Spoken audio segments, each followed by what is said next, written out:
मध्ये अक्षरे 12 असतात, गण 4 असतात. 6 यती 6 अक्षरावर असते.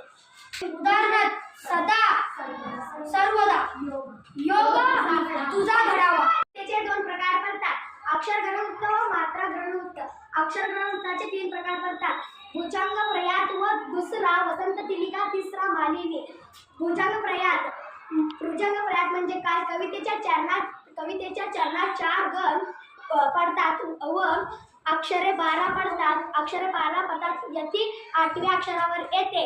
उदाहरणार्थ सदा सर्वदा योग तुझा घडावा, गण य य य य. दुसरा वसंत तिलिका, कवितेच्या चरणात 4 गण व 14 अक्षरे, यती 8व्या अक्षरावर येते. उदाहरणार्थ आरक्त होनी फुलनी प्रणयी पलाशा.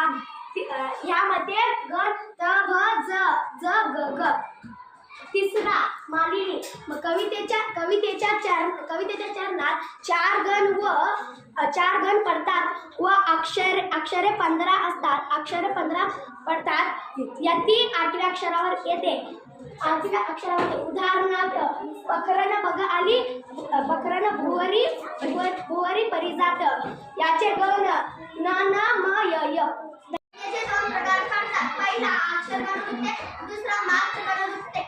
अक्षर गणवृत्तेचे 3 प्रकार पडतात, पहिला भुजंग प्रयात, दुसरा वसंत तिलिका, तिसरा मालिनी. भुजंग प्रयात म्हणजे काय? गण 4 असतात, य य य. यती 6 असतात. वृत्तेचे 2 प्रकार पडतात, पहिला आहे अक्षर गणवृत्त व दुसरा आहे मात्रा गणवृत्त. अक्षर गणवृत्ताचे 3 प्रकार पडतात, पहिला आहे भुजंग प्रयास आणि दुसरा आहे वसंत तिलिका, तिसरा आहे मालिनी. म्हणजे काय? ज्या कवितेच्या चरणात गण 4 व अक्षरे 12, यती 6 अक्षर येते, त्यास भुजंग प्रयाताचे होते. उदाहरण सदा सर्वदा योग तुझा घडावा.